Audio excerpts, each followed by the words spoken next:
যুদ্ধবিরতি চললেও যুক্তরাষ্ট্র ইরান উত্তেজনার পারদ ক্রমশ বাড়ছে। লেবাননে 10 দিনের যুদ্ধবিরতি কার্যকরের পর শুক্রবার তেহরান হরমুজ খুলে দেয়, কিন্তু ওয়াশিংটন নৌ অবরোধ তুলে না নেয় ও যুদ্ধবিরতির শর্ত লঙ্ঘন করায় কয়েক ঘন্টার ব্যবধানে ফের হরমুজ বন্ধের ঘোষণা দেয় ইরান।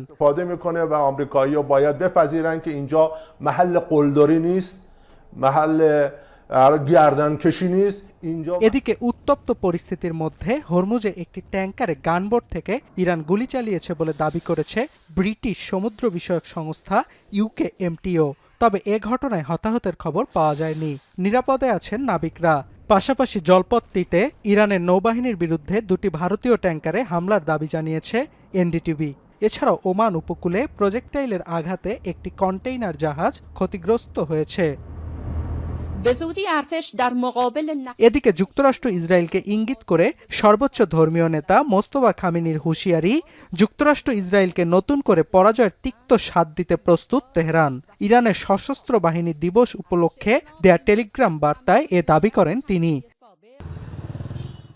এর আগে যুক্তরাষ্ট্রের কাছে সমৃদ্ধ ইউরেনিয়াম হস্তান্তরের বিষয়ে ট্রাম্পের করা দাবি নাকচ করে দিয়েছে ইরান। এমনকি একটি চুক্তির জন্য চলমান কূটনৈতিক প্রচেষ্টার মধ্যে ট্রাম্প সম্প্রতি 1 ঘন্টায় 7টি মিথ্যা দাবি করেছেন বলে অভিযোগ তুলেছেন ইরানের স্পিকার বাঘের গালিবাফ।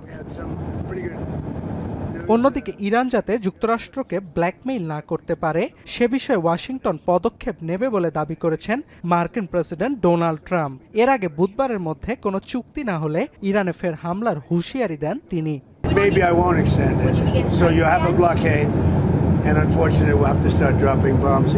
এ অবস্থায় দুই দেশের মধ্যে দ্বিতীয় দফার আলোচনার অগ্রগতি নিয়ে অনিশ্চয়তা দেখা দিয়েছে।